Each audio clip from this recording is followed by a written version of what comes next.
Fie, on all tired jades, on all mad masters, in all foul ways. Was ever man so beaten? Was ever man so rayed? Was ever man so weary? I am sent before to make a fire, and they are coming after to warm themselves. Now, were I not a little pot and soon hot, my very lips might freeze to my teeth, my tongue to the roof of my mouth, my heart to my belly, ere I should come by a fire to thaw me. But I was blowing on the fire, will warm myself before, considering the weather. A taller man than I will catch cold. Ho-ho-ho! Curtis! Who is that called so calmly? A piece of ice, good Curtis. If thou doubtest, thou may slide from my shoulder to my heel with no greater a run about my head and my neck. A fire, good Curtis. Is my master and his wife coming, Grumio? Oh, I, Curtis, I, and therefore fire! Fire! Cast on no water. Is she so hot a shrew as she's reported? She was good Curtis before this frost, but thou knowest winter-tamed man, woman, and beast. Run at the table my old master, my new mistress, and myself, fellow Curtis. Away! I am no beast! But wilt thou make a fire, or shall I complain on thee to our mistress, whose hand, she now being at hand, thou shalt soon feel to thy cold comfort for being slow in thy hot office. I prithee, good Grumio, tell me, how goes the world? A whole world, Curtis, in every office but thine, and therefore fire! Fire! Do thy duty and have thy duty, for my master and mistress are almost frozen to death. There's fire ready, and therefore, good Grumio. Jack, boy, ho, boy, and as much news as wilt thou. You are so full of coney catching. Why, therefore fire, for I have caught extreme cold. Where's the cook? Supper ready, the house trimmed, the rushes strewed, the cobwebs swept, the servants in their new fustians, their white linen stockings on, and every officer his wedding garments. Be the Jack's fair within, Jill's fair without, the carpets laid, and everything in order. All's ready, and therefore, I crave news. First know my horse is tired, and my master and mistress fallen out. How? Out of their saddles into the dirt, and thereby hangs a tail. Let's have it, good Grumio. Lend thine ear. Here? Oh! Oh! There. Oh! This is to feel a tale, not to hear a tale. And therefore 'tis called a sensible tale. Oh. And this coupleth with the knock at your ear and beseech listening. Now I begin. Imprimis, we came down a foul hill, my master riding behind my mistress. Both of one horse? What's that to thee? Why, a horse! Tell thou the tale.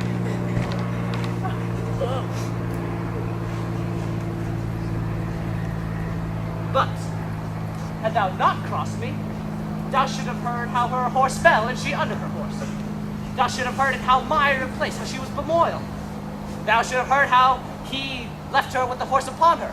How he beat me because the horse stumbled. How she waded through the dirt to pluck him off me. How he swore, how she prayed that never prayed before. How I cried, how the horses ran away. How the bridle was burst, how I lost my crupper with many things of worthy memory, which now shall die in oblivion, and thou return unexperienced to thy grave. By this reckoning, he's more shrew than she. Aye, and that thou and the proudest of you shall find when he comes home. But what talk I of this? Call forth Nathaniel, Joseph, Nicholas, Philip, Walter, Sugarsop, and the rest.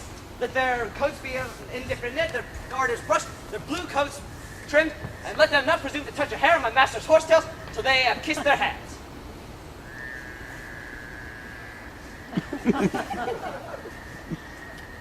Are they ready? They are.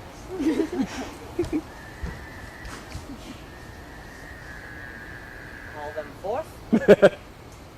How do you hear? You must meet my master to countenance my mistress. Why, she hath a face of her own. Who knows not that? Thou it seems that calls for company to countenance her. I call them forth to credit her. Why, she comes to borrow nothing of them. Welcome home, Rubio!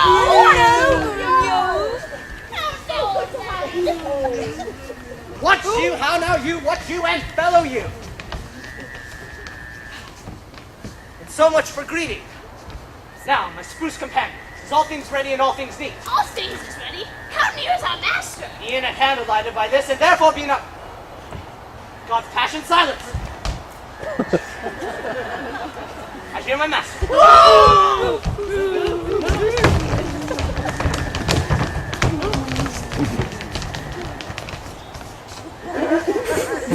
Where be these knaves?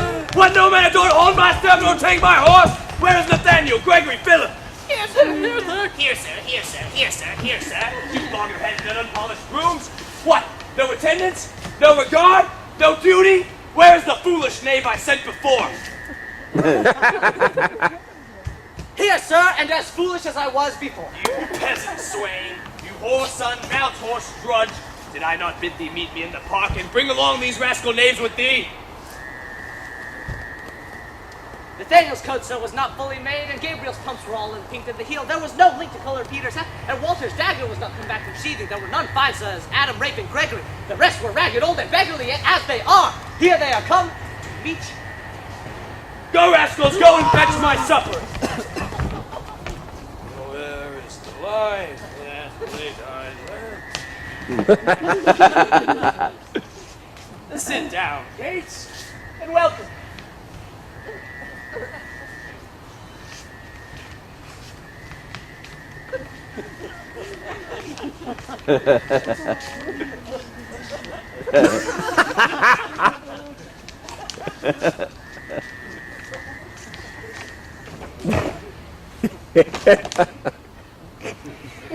Food! Food, food, food! Why, when I say! Nay, good sweet cake. Amen. Off with my boots, you rogues, you villains, when? It was the friar. Out, you rogue, you pluck my foot awry. Take that and mend the plucking off the other. Nay, Kate, be merry. Some water here, what ho! Where is my spaniel Troilus? Sarah, get you hence and bid my cousin Ferdinand come hither. One, Kate, that you must kiss and be acquainted with. Where are my slippers? Shall I have some water?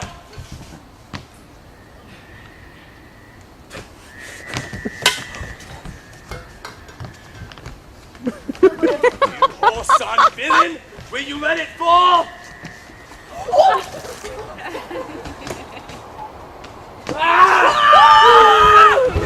I pray you, the pulse unwilling. You whoreson, speedo-headed, knave! Sit down, Kate. I know you have a stomach.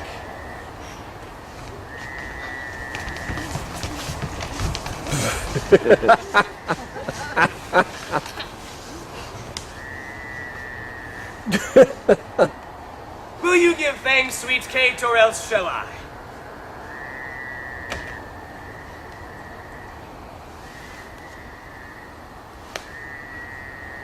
Dear Lord.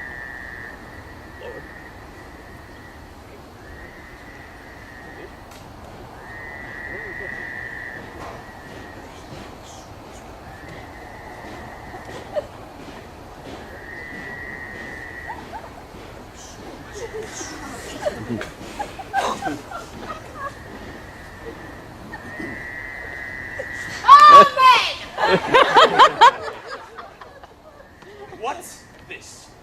Mackerel? I? Who brought it? 'Tis burnt. And so is all the meat. What dogs are these? Where is the rascal cook? How dare you villains bring it from the chest and serve it thus to me that love it not? There, take it to you, trenchers, cups, and all. What do you grumble? I'll be with you straight.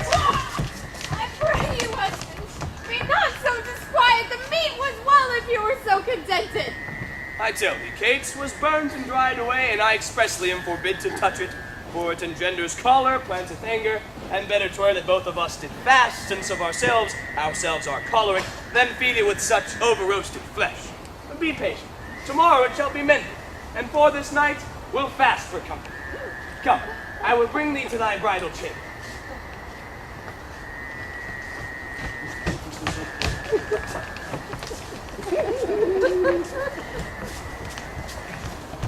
Peter, dost thou ever see anything like it? She's losing her own humor.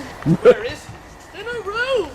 making a sermon of continency to her, and rails and swears and rates, so that she, poor soul, knows not which way to stand, to speak, to look, and sits like one new risen dormitory. Away, away!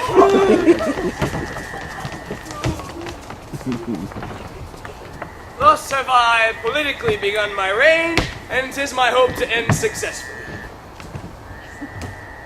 My falcon now is sharp and passing empty, and until she stoops she must not be full gorged, for then she never looks upon her lure. Another way I have to man my falcon, to make her come and know her keeper's call. That is, to watch her as we watch these kites that bait and beat and will not be obedient. She ate no meat today, nor none shall eat. Last night she slept not, nor tonight she shall not. As with the meat, some undeserved fault I'll find about the making of the bed. And here I'll fling the pillow, there the bolster, this way the sheets, another way the coverlet. Aye, and amid this chaos I'll intend that all is done in reverent care of her. And in conclusion, she shall watch all night, and if she chance to nod, I'll rail and brawl, and with the clamor keep her still awake. This is a way to kill a wife with kindness. And thus, I'll curb her mad and headstrong humor. He that knows better how to tame a shrew, now let him speak. 'Tis charity to show. It's possible, friend Licio, that Mistress Bianca does fancy any other but Lucentio. I tell you, sir, she bears me fair in hand. Sir, to satisfy what I have said, stand by and mark the manner of his teaching. Now, mistress, profit you in what you read. When Master read, you first resolve me that. I read that I profess the art to love. And may you prove, sir, master of your art. While you, sweet dear, prove mistress of my heart. Quick, proceed and marry! Tell me, I pray, you that there swear that your mistress Bianca loved none in the world so well as Lucentio. Oh, unconstant womankind! I tell thee, Licio, this is wondrous strange. Mistake no more. I am not Licio, nor a musician as I seem to be, but one that scorned to live in this disguise for such a one as leaves a gentleman and makes a god of such a cullion. No, sir, I am called Hortensio. Signor Hortensio, I have often heard of your entire affection to Bianca, and since mine eyes are witness of her likeness, I will with you, if you be so contented, forswear Bianca and her love forever. See how they kiss and court! Signor Lucentio, here is my hand, and here I firmly vow never to woo her more, but do forswear, as one unworthy all, the former favors that I have fondly flattered her withal. And here I take the like unfeigned oath never to marry with her, though she would entreat. Fie on her, see how beastly she doth court him. False word, but he had quite forsworn. For me, I'll surely keep mine oath. I will be married to a wealthy widow ere 3 days past, which has long loved me as I have loved this proud, disdainful haggard. And so, farewell, Signor Lucentio. Kindness in women, not their beauteous looks, shall win my love. And so, I take my leave. In resolution, as I swore before.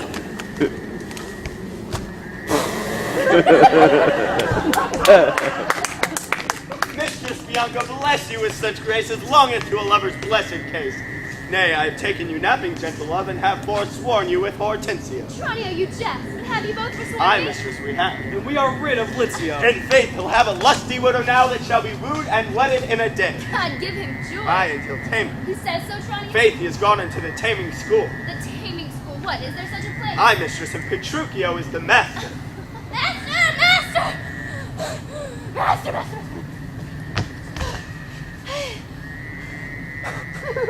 I have watched so long that I am dog way, but alas I spy an ancient angel coming down the hill. Will serve the time. What is he, Biandello? A master, a merchant, or a pedant, I know not what, but formal in appearance, in gait and countenance, surely the father. What of him, Tranio? If he be credulous and trust my tale, I'll make him glad to seem Vincentio and make assurance to Baptista Minola as if he were the right Vincentio. Take in your love and let me alone. God save you, sir. And you, sir, you are welcome.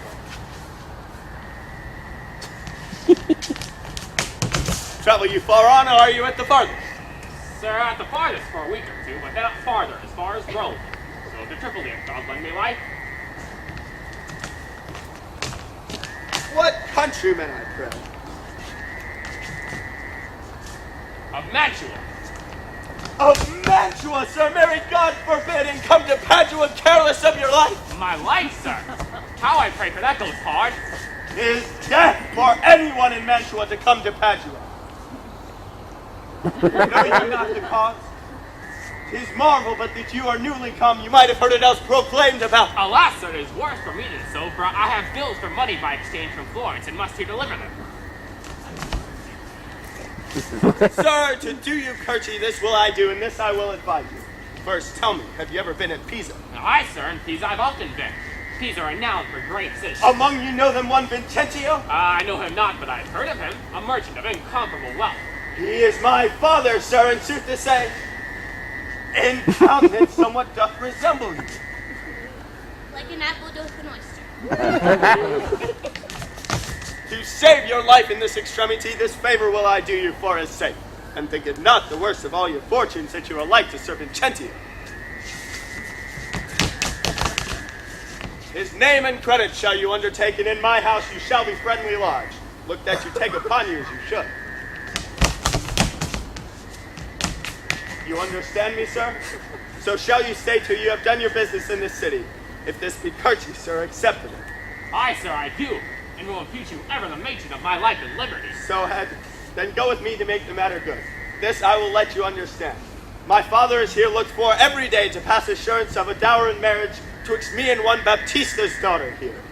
In all these circumstances, I'll instruct you. Go with me to clothe you as becomes you.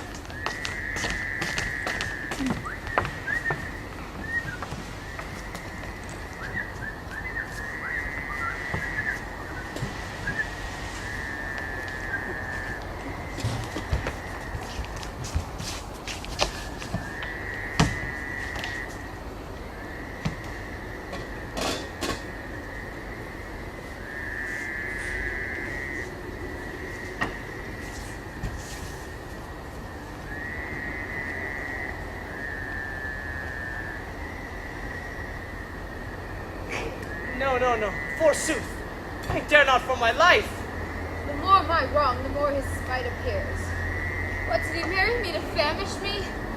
I guess they come into my father's door upon entreaty have present alms. If not elsewhere, they knew charity.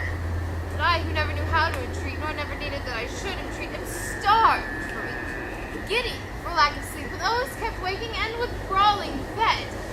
That which spites me more than all these wants, he does it in the name of perfect love, as if who should say if I should sleep or eat, 'twere deadly sickness or else present death. Oh, get me some repast, I care not what, so that it be wholesome food. What say you to an ox's foot? I could well give me offensive me. I cannot. I fear 'tis too choleric a meat. How say you to a fat tripe, finely broiled? 'Tis passing good, I prithee let me have it. I cannot tell. I fear 'tis choleric. What say you to a piece of beef and mustard? A dish that I do love to feed upon. Aye, but the mustard is too hot a bit. Why then the beef and let the mustard rest? Nay, then I shall not. You shall have the mustard, or else you get no beef or gravy. Then both or one or anything thou wilt. Why then the mustard without the beef? Go. Oh! Go on, thou false deluding slave that feedest me with the very name of meat. Oh! Sorrow on thee and all the pack of you that triumph thus upon my inventory! Oh!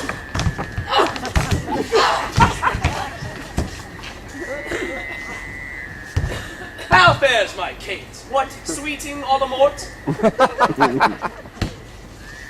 Mistress, what cheer? Faith as cold as can be. Ah, pluck up thy spirits, look cheerfully upon me. Thou seest how diligent I am. Address thy meat myself and bring it thee. I am sure, sweet Kate, this kindness merits thanks. What? Not a word? Nay, then thou lovest it not, and all my pains assorted to no proof. Here, take away this dish. I pray thee let it stand. The poorest service is repaid with thanks, and so shall mine before you touch the meat. I thank you, sir. Signor Petruchio, fie, you are to blame. Come, Mistress Kate, I'll bear you. Come. Eat it up all, Hortensio, if thou lovest me. Kate, eat apace. And now, my honey love, we will return unto thy father's house, and revel it as bravely as the best, with silken coats and caps and golden rings, with ruffs and cuffs and farthingales and things, with scarves and fans and double chains of bravery, with amber bracelets, beads, and all this name. What? Hast thou dined? The tailor stays thy leisure to deck thy body with his ruffling treasure. Come, lay forth the ornaments. Let's see the gown. What news with you, sir? Here's the count, your worship did me speak. Why, this was molded on a porringer. A velvet dish. Fie, fie. 'Tis lewd and filthy. Why, 'tis a cockle or a walnut shell, a knack, a toy, a trick, a baby's cap. Away with it. Come, let me have a bigger. Have no bigger. This doth fit the time, and gentlewomen wear such caps as these. When you are gentle, you shall have one too, and not till then. That will not be in haste. I trust I may have leave to speak, and speak I will. I am no child, no babe. Your betters have endured me say my mind, and if you cannot best you stop your ears. My tongue will tell the anger of my heart, or else my heart concealing it will break, and I will be free, even to the uttermost, as I please in words. What thou sayest true. It is a paltry cap, a custard coffin, a bauble, a silken pie. I love thee well, and that thou likest it not. Love me or love me not. I like the cow, and it I will have, or I will have none. Thy gown! Why, aye, tailor, come let us see it. Oh, mercy, God. What masking stuff is here? What's this, a sleeve? 'Tis like a demi-cannon.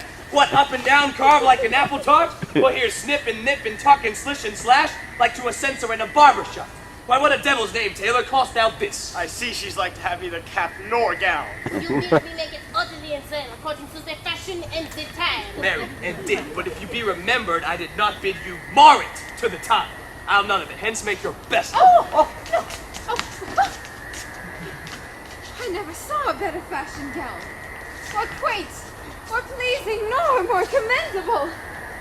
Be like you mean to make a puppet of me. Why, true, he means to make a puppet of thee. She said your worship means to make a puppet of hair. Oh, monstrous arrogance, thou liest! Thou thread, thou pimple, thou yard, 3/4, half yard, quarter, nail, thou flea, thou nix, thou winter cricket, thou raved in mine own house with a skein of thread. Away, thou rat, thou quantity, thou remnant, or I shall so bemeet thee with thy yard as thou shalt think on prating whilst thou livest. I tell thee, I, that thou hast marred her gown. Your worship is deceived. The gown is made just as my master gave direction.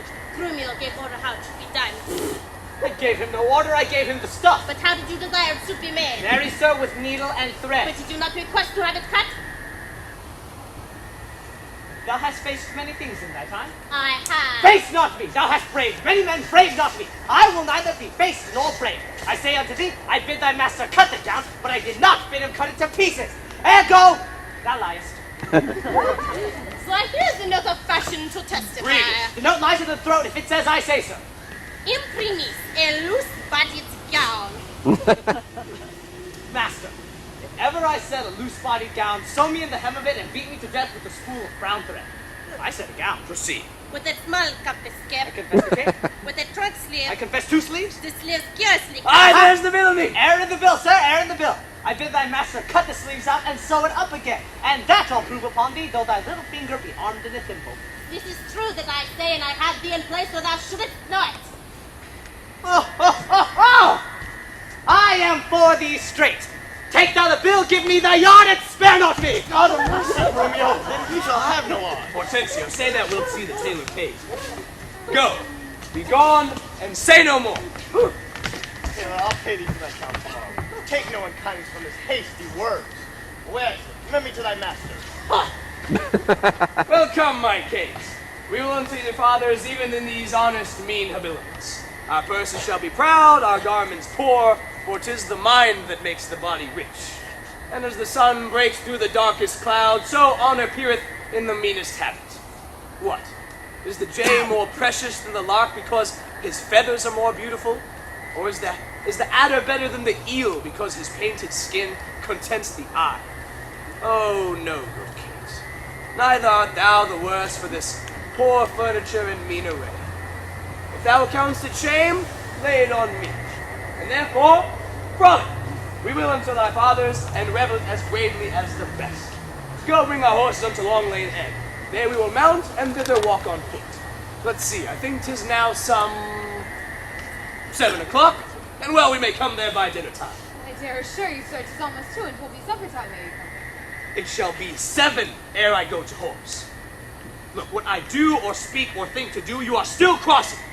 Sirs, let's alone. I'll not away today, and ere I do, it shall be 1 o'clock, I say it is. Why, so this gallant will command the sun.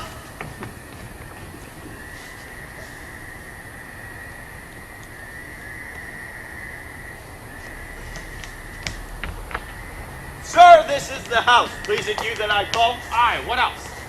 And but I be deceived, Senor Baptista may remember me near 20 years ago in Genoa, where we were lodgers of the Pegasus. 'Tis well, and hold your own in any case with such austerity as longing to a father. Aye? But sir, here comes your boy, for good you are schooled. Fear you not him. Shirabi and Dello, now do your duty thoroughly. Imagine 'twere the right Vincentio. Tut, fear not me. But hast thou done thou errand to Baptista? I told him that your father was at Venice, and that you looked for him to stay in Padua. Ah, thou art a tall fellow. Hold thee that to drink. But here comes Baptista. Set your countenance, sir. Signor Baptista, you're happily met. Sir, this is the gentleman I told you of. I pray you stand good father to me now. Give me Bianca for my patrimony. So, son. Sir, by your leave, having come to Padua to gather in some debts, my son Lucentio made me acquainted with a weighty cause of love between your daughter and himself. And for the love that he beareth to your daughter and she to him, to stay him not too long, I am content in good father's care to have him matched.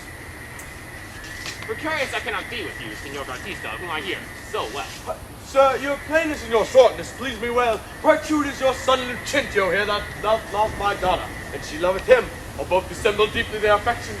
And therefore, if you say no more than this, that like a father you will deal with him and pass my daughter a sufficient dower. The match is made and all is done. Your son shall have my daughter with consent. I thank you, sir. Well, then do you know best we be engaged, and such assurance taken as with either parts agreement stand? Not in my house, Lucentio, for you know pitchers have ears, and I have many servants. Besides, old Gremio is hearkening still, and happily we might be interrupted. Then at my lodging, and it like you. There doth my father lie, and there this night will pass the business privately and well. Send for your daughter by your servant here. My boy shall fetch the scrivener presently. The worst is this. At slow, slender warning, you will like to have a thin and slender pittance. It likes me well. Come here. Hie you home and bid Bianca men ready straight in it. You will tell her what hath happened. Lucentio's father is riding Padua, and how she'd like to be Lucentio's wife. I pray the gods she may with all my heart. The gods, but get thee gone. Signor Baptista, shall I lead the way? I follow you.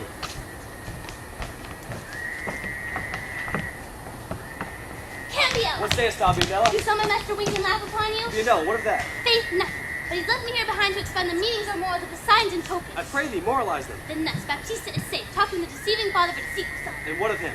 His daughter is to be brought by you to the supper. And then? The old priest at St. Luke's Church is at your command at all hours. And what of all this? I cannot tell, except that they are busy with some counterfeit assurance. Take your assurance of her. Cum privilegio ad implementum solum. To the church take the priest, clerks, and such sufficient honest witnesses. If this not be what you look for, then I have nothing left to say, but bid Bianca farewell forever and ever. Here's thou, I Bianella. cannot tarry, and so do, sir, my master hath appointed me to St. Luke's Church to bid the priest be ready to come against you. Come with your pendant! I may and will if she be so contented. She will be pleased, then wherefore should I doubt? Hap what hap may, I'll roundly go about her. Shall go hard if Cambio go without her.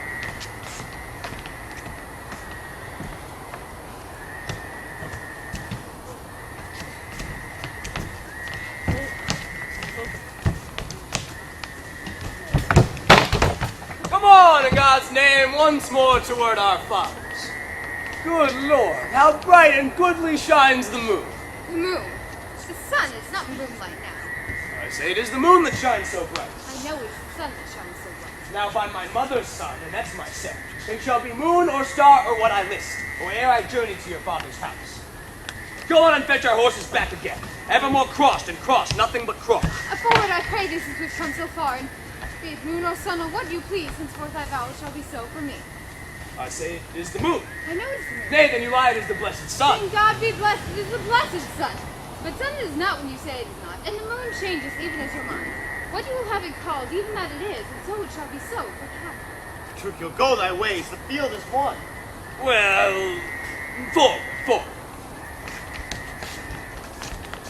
But so, company's coming here. Good morrow, gentle mistress, where away? Tell me, Kate, and tell me truly too, hast thou ever beheld a fresher gentlewoman, such war of white and red within her cheeks? What stars do spangle heaven with such beauty, as those two eyes become that heavenly face? Fair gentle maid, once more good day to you. Sweet Kate, embrace her, for her beauty's sake. He will make the man mad to make the woman of him. Young, budding urchin. Fair expression, sweet. Your way, where is thy abode? Happy are the parents of so fair a child. Happy are the man whom favorable stars allot thee for his lovely bedfellow. Oh my, how, Kate? I hope thou art not mad. This is a man, old, wrinkled, faded, and withered, and not a maiden, as thou sayest he is. Father, my mad mistaken eyes have been so bedazzled with the sun. Did I think I had on seemeth young? Now I perceive thou art a reverend father. Pardon me for my mad mistake. Do, good old grandsire, we'll all make known which way thou travels. If along with us, we shall be joyful of thy company. Fair sir, and you, my merry mistress, that with your strange encounter much amazed me. My name is called Vincentio, my dwelling in Pisa, and bound I am to Padua there to visit a son of mine which long I have not seen. What is his name? Vincentio, gentle sir. Happily met, the happier for thy son. Come, let me embrace with old Vincentio, and wander we to see thy honest son, who will of thy arrival be full joyous. But is this true, or is it else your pleasure, like pleasant travelers, to break a jest upon the company you obtain? I do assure thee, father, so it is. Come, go along and see the truth hereof, for our first merriment hath made thee suspicious. Well, Petruchio, this hath put me to heart. To have to my widow, and if she be froward, then hast thou taught Hortensio to be a toward. Softly and swiftly, sir, for the priest is ready. I fly, Biondello, for they may chance to meet thee at home. Therefore leave us. Nay, faith, I'll see the church on your back, and then come back to my masters as soon as I can. I marvel Cambio comes not all this while. Sir, here's the door. This is Lucentio's house. My father's bears more toward the marketplace. Thither must I, and here I lead you, sir. You shall not choose but drink before you go. I think I shall command your welcome here, and by all likelihood some cheers for it. They're busy with it. You had best knock louder. Who's here at knocks if you'd beat down the gate? Is Signor Lucentio within, sir? He's within, but not to be spoken with all. What if a man bring him 100 pound or two to make merry withal? Keep your 100 pound to yourself. He'll need none so long as I live. Nay, I told you your son was well beloved in Padua. Do you hear, sir? To leave frivolous circumstances, I pray you tell Signor Lucentio that his father is come to Padua and is here at the door to speak with him. Thou liest! His father is here from Padua and looking out the doorway.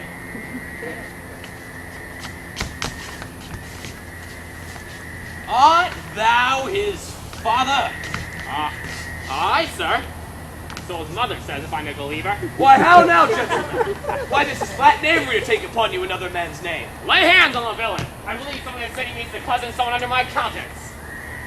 I have seen them in the church together. God send them good shipping. But who's here? My old master Vincentio, now we're undone and brought to nothing. Come hither, crackhemp. I hope I may choose, sir. Come hither, you rogue. What, have you forgot me? Forgot you, sir. I could not forget you. For I never saw you before in all my life. What, you notorious villain? Didst thou never see thy master's father, Vincentio? What, my old worshipful old master? Yes, marry, sir. See where he looks from behind that man. Is it so, indeed? Help! Help! My men will murder me! Help, son! Help, Senor Baptista! Come, Kate. Let us stand aside and see the end of this controversy. Sir, what are you that offer to beat my servant? What am I, sir? Ah! Hey, what are you, sir? Oh, immortal gods! Oh, fine villain! A silken doublet, a velvet hose, a scarlet cloak, and a comb into that! Oh, I am undone!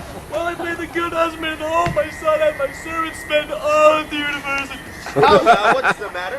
What is the man lunatic? Sir, you seem a sober ancient gentleman by your habit, but your words show you a madman. Why, what served you if I were pearl and gold? I thank my good father I am able to maintain.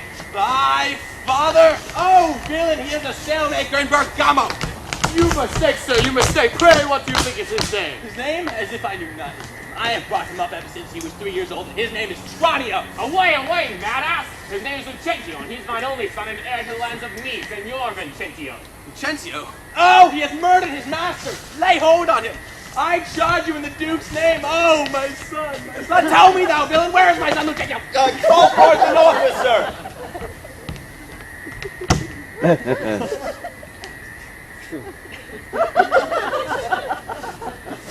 Carry this mad knave to the jail.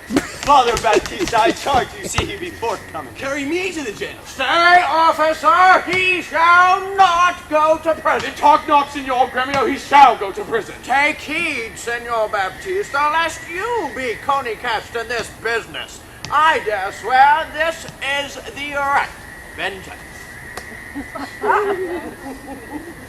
Swear it, thou dare. Nay, I dare not swear it. Then thou wert best to say that I am not Lucentio. Yes, I know thee to be Senor Lucentio. Away with this, don't to jail with him. The strangers may be hailed and abused. Oh, monstrous villain! Oh, we're spoiled and yonder he is. Deny him or swear him, or else we are all undone.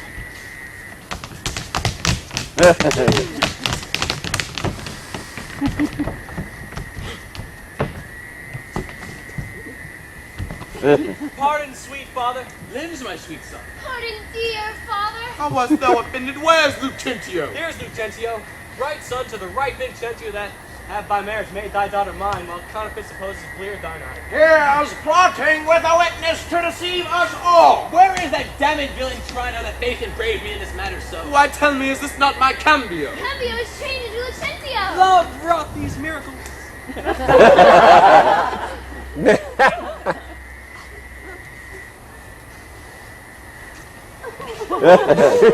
Bianca's love made me exchange my stay with Tranio when he did bear my countenance in the town. And happily I've arrived in the last end of the witching haven of my bliss. What Tranio did myself enforce him to. Then pardon him, sweet father, for my sake. I'll slit the villain's nose that would have me sent to the jail. But do you hear, sir? Have you married my daughter without asking my goodwill? Fear not, Baptista, we will content you, don't you? But I will aim to be revenged for this villainy. And I, to sum the depth of this knavery. Look not pale, Bianca. My father will not burn. My cake is done. I'll in among the rest out of hope of all but my share of the feast. Husband, let's follow and see the end of this stew. Come first, kiss me, Kate, and we will. What, in the midst of the street? What? Art thou ashamed of me? No, sir, God forbid, but ashamed to kiss. Well then, fetch our horses back again. No, I will give you. Now pray thee, love, stay. Is this not well? Come, my sweet Kate. Better once than never, for never too late.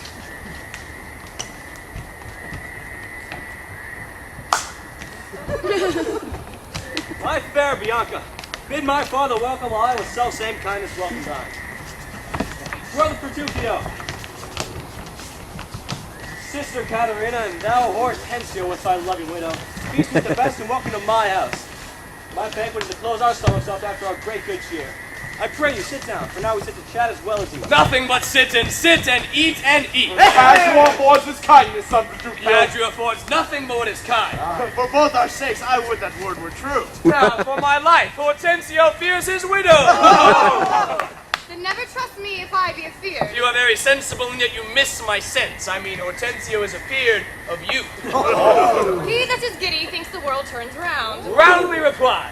Mistress, I pray tell what you meant by that, as I conceived by him. Conceives by me. How likes Hortensio that? My widow says that she conceives her tale. Ah, very well mended. Kiss him for that good widow. He that is giddy thinks the world turns round.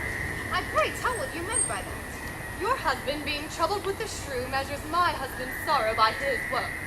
And now you know my meaning. A very mean meaning. Right, I mean you. And I am mean indeed, respecting you. To the king! To our widow! I 100 marks by Kate does put her down. Smile. Spoken like an officer. Ha! To thee left. How that Grumio these quick-witted folk? Believe me, sir, they butt together well. Head and butt, and pasty-witted Bonnie would say your head and butt were headed forward. Aye, Mrs. Bard, has that awakened you? I would not frighten me, therefore sleep again. Nay, that you shall not. Since you have begun, have at you for a bitter jest or two. Am I your bird? I mean to shift my prey and then pursue me as you draw your bow. You are welcome all. She hath prevented me.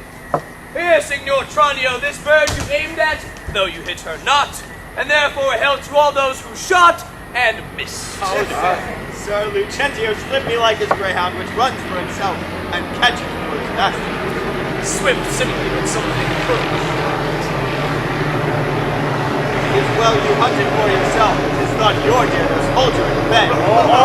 Your Tranio hits you now. Confess, has he not hit you here? He hath galled me a little, I confess, but as the jest did glance away from me, 'tis 10 to 1 it maimed you two outright. Now, in good sadness, son Petruchio, I think thou hast the very issue of all. Well, I say no. And therefore, for assurance, let's each one send him to his wife, and he whose wife is most obedient to come when he doth send for her, shall win the wager which we'll propose. Content? What's the wager? 20 crowns. 20 crowns? I'll wager so much of my hawk or hound, but 20 times so much upon my wife. 100 then. Content? A match is done. We shall begin. That will I. Biondello, go, bid your mistress come to me. I go. Son, I'll be your half. Bianca comes. I'll have no halves, I'll bear it all myself. How now, what news? Master, my mistress sends you word that she is busy and she cannot come. She cannot come. Is that an answer? Aye, and a kind one, too. Bring on, sir, your wife said you not to us. I pray you better. Sir Abiendello, go and entreat my wife come to me forthwith. Oh, ho, entreat her. Nay, then she must needs come. I am afraid, sir. Do it your king. Yours will not be entreated. Now, where's my wife? She says you have some goodly jests. She will not come. She bids you come to her. Words! She will not come! Oh, vile, intolerable, not to be endured! Grumio! Aye. Go to your mistress, tell her I command her to come to me. I know her answer. What? She will not. The valor fortune mine, and there's an end.